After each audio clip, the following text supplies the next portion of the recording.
এই শাকটা যে দেখছেন, এই শাকটার নাম হচ্ছে পুণ্যলতা শাক। এই শাকটা বানিয়ে আপনাদেরকে আমি দেখাচ্ছি। ভালো করে শাকটাকে ধুয়ে আমি কেটে নিয়েছি। এরপরে আমি এটাকে রান্না করব। রান্না করার জন্য আমি তেল দিয়ে দিয়েছি, রসুন থেতো করে রেখেছিলাম সেটা দিয়ে দিলাম, দুটো লাল কাঁচা লঙ্কা দিয়ে দিলাম। এবার আমি এটাকে রান্না করব।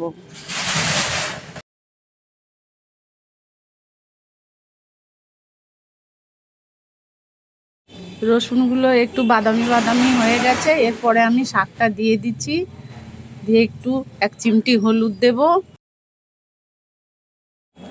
স্বাদ মতো লবণটা দিয়ে দিচ্ছি। এবার একটু ঢাকা দিয়ে রেখে দেবো। নতুন নতুন রেসিপি জানার জন্য আমার চ্যানেলটিকে সাবস্ক্রাইব করুন।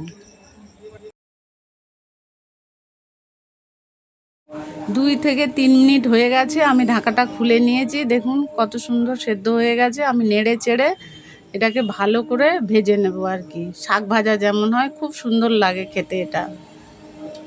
বিশেষ করে গরম ভাতের সাথে এটা খুবই ভালো লাগবে। বন্ধুরা বানিয়ে সবাইকে খাওয়াবেন।